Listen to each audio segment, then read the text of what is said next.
Donc, bonsoir. On est en train de... C'est notre soirée, tous les mercredis, on se rencontre, puis on est en train de regarder le livre de Genèse. Et d'habitude, on les enregistre pas. Mais je trouve ça, cette semaine, que ça tombe tellement bien. Le chapitre tombe la fin de semaine de Pâques. Et pourquoi c'est important? Je vais vous partager. Mais c'est important ici. Je sais que Dieu est en train d'orchestrer quelque chose. Euh, J'espère que ça va être une bénédiction pour toi, que si tu nous écoutes. On est ici avec notre groupe qui se rencontre tous les mercredis soirs et tu seras bienvenu. Tu vas voir notre adresse Zoom et tous les mercredis soirs, 18 heures, euh, tu pourras nous rejoindre. Dimanche matin à 10 heures aussi, aussi. T'es bienvenu. Mais je vais juste lire l'Écriture. C'est Genèse 22. Après ces choses, Dieu mit Abraham à l'épreuve et lui dit, Abraham, il me répondit, me voici. Dieu dit, prends ton fils, ton unique, celui que tu aimes, Isaac, va-t'en au pays de Moria et offre en holocauste, offre-le en holocauste sur l'une des montagnes que je te dirai. Abraham se leva de bon matin, cela, cela son âne, et prit avec lui deux serviteurs et son fils Isaac. Il fendit du bois pour l'Holocauste et partirent pour aller au lieu que Dieu lui avait dit. Le troisième jour, Abraham leva les yeux et vit le lieu de loin. Et Abraham dit à ses serviteurs, reste ici. Moi et le jeune homme, nous irons jusque-là pour adorer et nous reviendrons auprès de vous. Abraham prit le bois pour l'Holocauste et le chargea sur son fils Isaac et porta dans sa main le feu et le couteau. Ils marchèrent tous deux ensemble. Alors Isaac parla à Abraham, son père, et dit, mon père, et il a répondu, moi voici mon fils. Isaac reprit, voici le feu, le bois, mais où est l'agneau pour l'Holocauste? Abraham répondit, mon fils, Dieu se pourvoira lui-même de l'agneau pour l'Holocauste. Et ils marchèrent tous deux ensemble. Lorsqu'il fut arrivé au lieu que Dieu lui avait dit, Abraham éleva un autel, rangea le bois, il lia son fils, Isaac, et le mit sur l'autel, par-dessus le bois. Abraham étendit sa main et prit le couteau pour égorger son fils. Alors l'ange de l'Éternel l'appela des cieux et lui dit, Abraham, Abraham. Il répondit, me voici. L'ange lui dit, n'avance pas ta main sur l'enfant. Ne lui fais rien, car je sais maintenant que tu crains Dieu et que tu m'as pas refusé ton fils, ton unique. Et Abraham leva les yeux et vit derrière lui une bélier retenue dans un buisson par les cornes. Et Abraham alla prendre le bélier et l'offrir en holocauste à la place de son fils. Abraham donna à ce lieu le nom de Jéhovah-Jireh. C'est pourquoi l'on dit aujourd'hui, à la montagne de l'Éternel, il sera pourvu.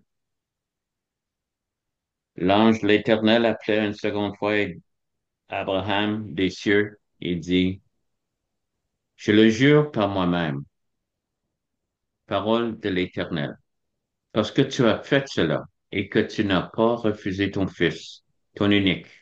Je te bénirai et je te multiplierai ta postérité comme les étoiles du ciel et comme le sable qui est sur le bord de la mer. Et, euh, et ta postérité possédera la porte de ses ennemis. toutes les nations de la terre seront bénies de ta postérité, parce que tu as obéi ma voix. Abraham étant retourné vers ses serviteurs, ils se levèrent et ils s'en allèrent ensemble à Beersheba, car Abraham demeura à Beersheba. L'histoire est intéressante. L'histoire est, qu'est-ce que la Bible dit, c'est que beaucoup de l'Ancien Testament, c'est une ombre, c'est une ombre des choses à venir. Et l'histoire de Isaac, c'est la Pâque. C'est, qu'est-ce qu'on est en train de regarder ici? C'est vraiment un type de Jésus. Isaac, c'est un type de Jésus. Abraham, Dieu le Père. Et c'est important qu'on voit à quel point Dieu sait qu'est-ce qu'il fait. Il est en train de demander quelque chose qui a l'air vraiment, vraiment, c'est hors de sens. Abraham a attendu 25 ans pour voir Isaac. Finalement, sa femme a conçu et ils ont eu le bébé. Et la raison qu'il l'appelait Isaac, parce qu'il était tellement heureux, donc Isaac, ça veut dire rire. Il était rempli de joie. Il croyait pas qu'est-ce qui est arrivé. Lui a eu son enfant à 100 ans, sa femme avait 99 ans, 90 ans, excuse-moi. Et c'est une miracle. C'est incroyable. Puis l'enfant a grandi. Et maintenant, cette centre de tout leur espoir. Parce que c'était incroyable. Pour le peuple de ce temps-là, le plus important, c'est d'avoir une postérité, d'avoir quelqu'un à qui tu pouvais laisser ce que tu as reçu de Dieu. C'était tellement important pour eux. Et Dieu arrive, puis il se dit qu'il a mis Abraham à l'épreuve. Tu parles d'une épreuve. Donc, on va revenir sur la première phrase, c'est après ces choses. Mais il y a pas de l'air, il y a une chose qu'on voit. J'ai vu un couple de films. La Bible, c'était un des films. C'était correct. Je l'ai vu, je pense que les années 60. Donc, ils ont créé un film, puis c'est bon, puis tout ça. Mais quand il y avait différentes histoires de la Bible dans le film, mais une des histoires, c'est Abraham. Et le moment ici, c'est qu'Abraham ne peut pas croire ce que Dieu est en train de parler, puis il hésite, puis il argumente, puis tout ça. C'est pas ça que la Bible dit. En même temps, je suis certain qu'Abraham est comme écrasé par qu'est-ce que tu dis, écrasé. Il ressent quelque chose. Mais l'autre côté d'Abraham a vécu les promesses accomplies. Dans un corps impossible, il y avait 100 ans, puis un bébé, comme Dieu l'avait promis. Donc, ces deux choses étaient en train de lutter dans lui. Un père avec son fils qui l'aimait, plus que toute autre chose. C'était pas juste parce qu'il était, c'était la réponse à la promesse ou quelque chose. Il l'aimait parce que c'était son fils unique.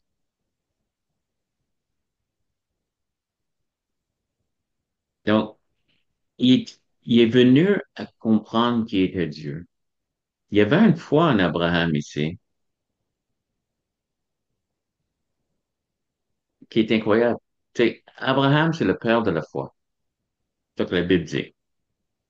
Là, on le comprend. Parce que souvent, dans la vie d'Abraham, avec les autres choses qui sont arrivées, on voyait un peu de manque de foi. Et c'est juste de réaliser, c'est que la foi se développe. Le plus qu'on connaît quelqu'un et qu'on a confiance en quelqu'un, le plus que notre foi dans la personne ou l'opposé, si la personne n'est pas à la hauteur, on manque de confiance. Et j'ai parlé dernièrement, même une des vidéos que j'ai faites, c'est quoi la foi? Mais c'est vraiment d'avoir ferme assurance, une ferme assurance des choses qu'on ne voit pas. Et Abraham a de l'air, qu'est-ce qu'on sait ici? Peut-être qu'il y avait plus qui se passait que ça. Il avait de l'air d'avoir une ferme assurance que Dieu était avec lui. En hébreu, en chapitre 11 d'Hébreu, ça parle d'Abraham. Il n'avait pas peur à cause qu'il savait que même s'il fallait que Dieu ressuscite Isaac, qu'il allait accomplir la promesse. Donc, Abraham, la foi a grandi et c'est ça qui arrive dans nos vies. Des fois que on débute avec Dieu, on marche avec Dieu, mais notre foi devrait être en train de grandir. C'est pas stagnant, c'est pas quelque chose, un jour, on se développe au point d'offrir la plus importante chose de ma vie, sachant que Dieu va s'en occuper. Dieu a promis qu'Isaac et la postérité, et d'Isaac allait venir euh, une postérité qui sera aussi nombreuse que les étoiles du ciel. Je crois qu'Abraham croyait là-dedans. Donc, il a fait. OK.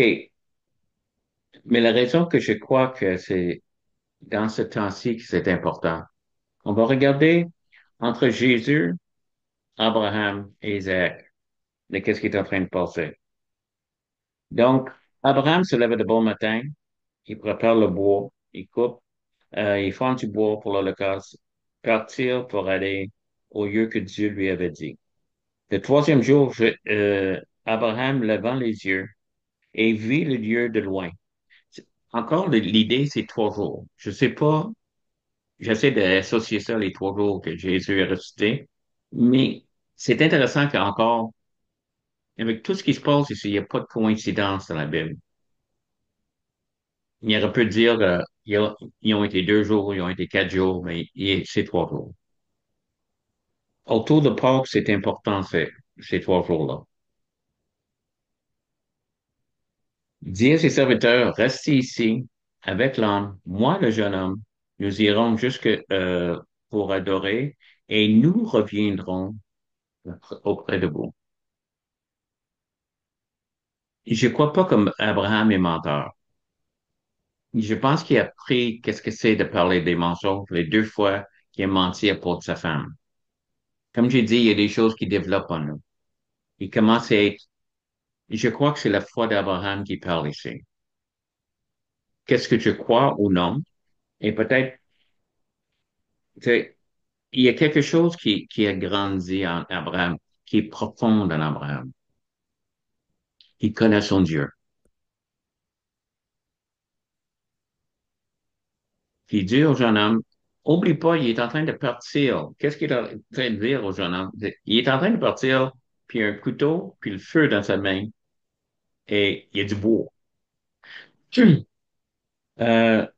fait longtemps que,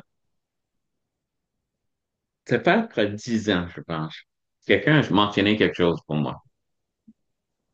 Toute cette histoire d'Isaac, et c'était Louis Robitaille. Donc, il est en train de me parler, il dit, la chose qui me frappe là-dedans, c'est que le monde n'était pas surpris qu'Abraham allait sacrifier parce que c'était une pratique des religions tout autour.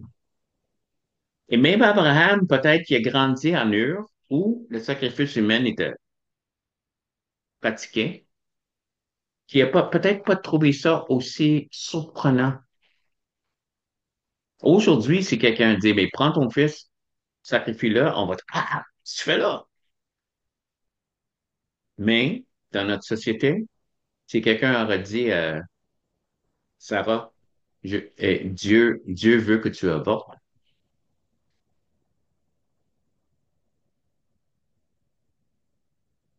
ton enfant. C'est un peu commun. Dans le temps d'Abraham, les sacrifices humains étaient pour les dieux, étaient communs. Donc, les serviteurs étaient, personne n'est en train de s'inquiéter. Ça se peut qu'ils ne savent pas qu'est-ce qui se passe, mais ça se peut qu'ils savent. Surtout quand ils voient le couteau, le feu et le bois. Maintenant, Isaac dit, Où est le sacrifice? Je vois le feu, je vois le bois. Où est le sacrifice? J'ai vu un cartoon un jour, puis là-dedans, Isaac est en train de dire où est le sacrifice? Et Abraham disait dans le cartoon non, viens, t'invite à voir. Pas avant que tu me dis où est le sacrifice? Je trouve ça drôle, excuse-moi. C'est un drôle de sens, lui. Comme si Isaac se remonte, tu sais, il commence à réaliser oh, c'est qui le sacrifice? En tout cas. Euh, Abraham dit écoute, mon fils, Dieu va pourvoir. Il arrive là. Lorsqu'il fut arrivé à le lieu que Dieu lui avait dit, Abraham, il élevait un autel, OK, rangea le bois, OK, et lia Isaac, qui représente Jésus. Pourquoi? On va retourner vers le verset 1. Après ces choses, quelles choses? Mais si tu vas un peu dans les chapitres d'avance, euh,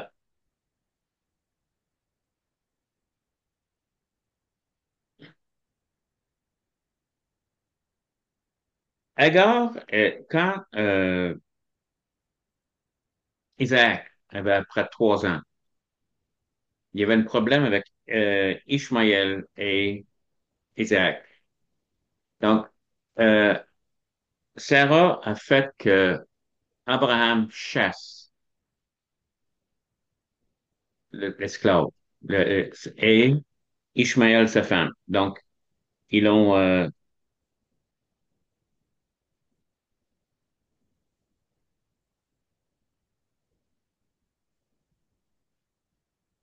donc euh, ils sont partis.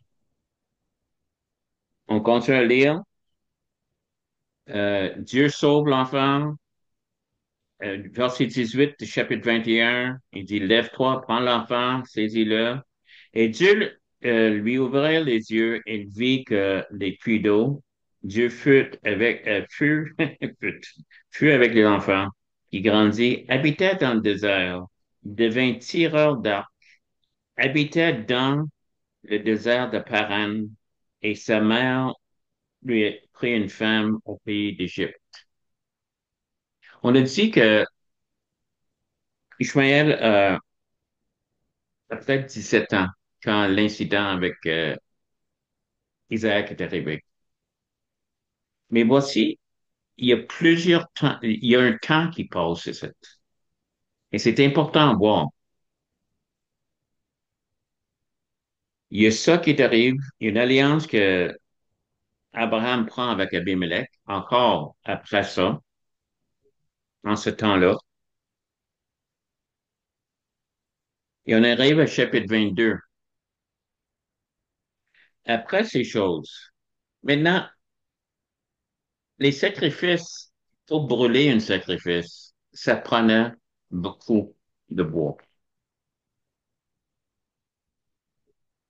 Abraham a pris le bois d'un âne qui était sur l'âne, puis il l'a mis sur son fils.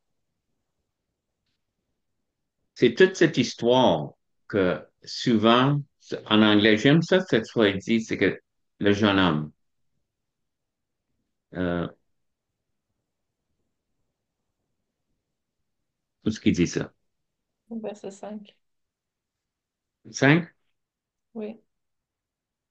Et Aaron dit, c'est ça, OK, il reste là, OK, adoré.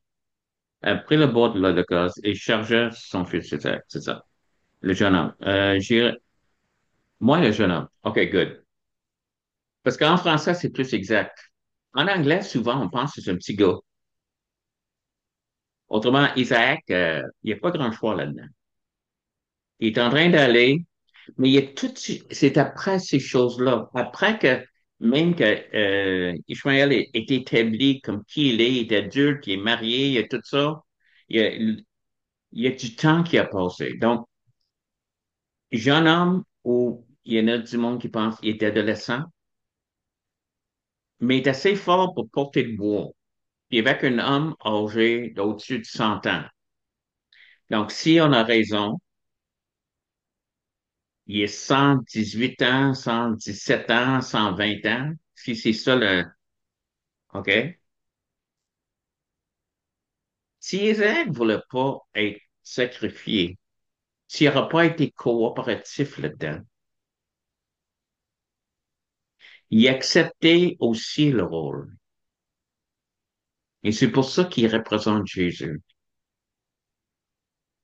Jésus s'est laissé faire. Il dit, j'aurais pu avoir 6 légions pour me délivrer.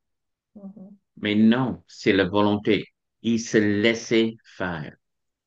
Avec confiance totalement dans son Père, mais dans son Père céleste. Probablement, c'est ça que Isaac avait une relation profonde avec Dieu aussi.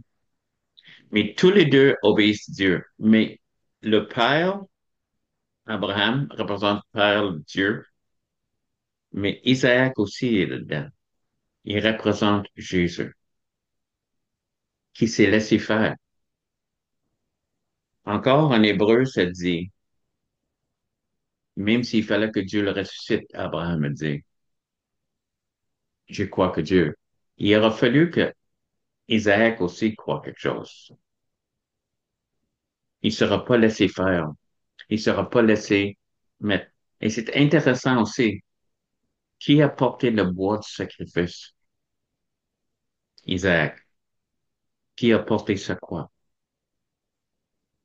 Mhm. Jésus. Il y a Mhm. mention de 3 jours. Toutes ces choses-là. Et d'une certaine façon, Isaac est ressuscité. Ils sont en train de nous parler, ils sont en train de toujours dire, depuis Genèse, qu'est-ce qui allait arriver un jour? C'est pas une coïncidence que Jésus est arrivé. Le mont Moriah, où Dieu a dit, ils vont, euh, c'est là où euh,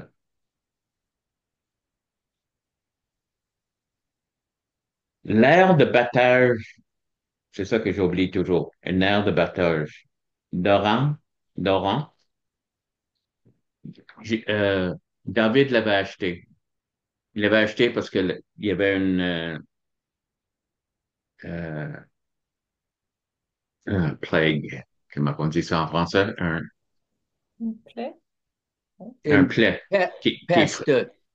une peste, OK, une peste qui était là pour Israël. Puis l'ange est arrêté à cette place-là, cette aire de battage. Donc David a acheté ça. Et c'est là que Salomon a bâti le temple. Mhm. Et éventuellement, ce temple-là va être détruit et le nouvel qui était bâti, c'est connu comme le temple d'Hérode qui existait dans le temple de Jésus. Ça aussi, c'était à cette place-là. Quel, euh, euh, il dit, sur un des côtes, une des collines, tu vas offrir le sacrifice. Il y a du monde qui pense que c'était exactement sur Golgotha, mais il n'y a pas de preuve de ça. Mais c'est plus qu'une coïncidence que c'est arrivé que Moria, c'était Jérusalem. Mhm. Autrement, Dieu est en train de nous parler à travers tout ça de qu'est-ce qui allait arriver un jour. Et là, le main, Dieu a pourvu, j'aime ça, il a pourvu un sacrifice, exactement comme on peut dire Abraham, c'est ça qu'il a dit. Et Abraham donna le lieu, le nom de Jéhovah-Jireh, qui va dire mon Dieu pourvoira. Mhm. Et qu'on a besoin de ça, de savoir qu'il va pouvoir au-delà. Il y a quelque chose qui est en train d'arriver. Et qu'est-ce que Dieu veut qu'on comprenne avec le pauvre? Que Jésus s'est laissé faire, que son Père a tant aimé le monde qu'il a donné son Fils unique, afin que quiconque croit en lui ne périsse point, mais qu'il ait la vie éternelle. Et tous ceux qui veulent le recevoir, parce que Jésus était, il n'a pas arrêté, il était sacrifié. Exactement comme euh, Isaac était supposé être un sacrifice réel, mais il l'a pas fait. Jésus était. Et la raison qu'il est mort, c'est pour nos péchés, pour nous sauver, mais aussi nous donner le salut. Le salut qui inclut corps, âme, esprit de tout le monde. C'est tellement plus que juste un jour on va au ciel. Mais dans ta vie, il veut transformer. Quand il s'est levé de là, quand Isaac est levé de là, quand ils ont offert le sacrifice, après ça, Dieu les promet encore les mêmes choses de ta postérité. Ouh, ouh. Euh, Toutes les nations de la terre seront bénies en ta postérité. On haït encore les Juifs aujourd'hui. C'est incroyable. Mais aussi, les Juifs ont béni toutes les nations de la terre. Toutes les places qui ont été, ils étaient une bénédiction. Et certainement, nous qui sommes des enfants d'Abraham, on est greffés à l'arbre, on est là pour bénir le monde aussi. Alléluia. Mais sachez que celui en qui te cru, il sait qu'est-ce qu'il fait. C'est quelqu'un qui planifie pas le futur. Il sait exactement ce qui va arriver dans le futur, OK? Et il est prêt. Il est en train de nous parler du futur dans le temps d'Abraham. Mhm. Et des centaines d'années plus tard, on a la vérité qui est arrivée. C'est Pâques. Et qu'est-ce qui est arrivé à Pâques est tellement incroyable. C'est le temps de libération, c'est le temps d'être restauré. Christ a vaincu le monde et l'enfer. Christ a vaincu le monde pour toi, mais aussi il est mort afin que toi tu peux recevoir. Et la première chose après sa mort, le rideau était déchiré afin que tu puisses libre entrer dans la présence de Dieu.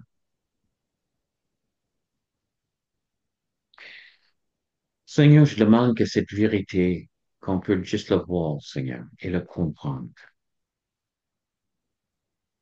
Et je demande à tout le monde qui est en train d'écouter maintenant qu'ils peuvent voir que tu as fait ça pour nous. Isaac était un exemple, mais Jésus était pour qui l'exemple était fait, afin qu'on reçoive Jésus, qu'on voit et qu'on laisse agir dans nos vies la plus grande victoire qui ait jamais été.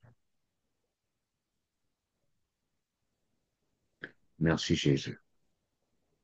Amen. Donc, si vous avez des questions, regarde en dessous de la vidéo, tu peux voir notre adresse courriel. Tu peux aussi, si tu le vois sur YouTube ou sur X, il y a des places pour les chats. Et encore, viens voir pourquoi Christ est mort, pourquoi le Pâques. Et dimanche, si jamais le Pâques, qui va être bientôt, viens nous rejoindre. Et encore, on va approfondir. On a un invité spécial qui va approfondir un peu plus qu'est-ce que le Pâques veut dire pour toi. Mais sachez que Dieu l'a planifié depuis longtemps pour que ta vie peut être bénie. Donc, regarde notre adresse Zoom. Tu pourras nous rejoindre à 10 heures dimanche matin. Et encore, on se verra la prochaine fois.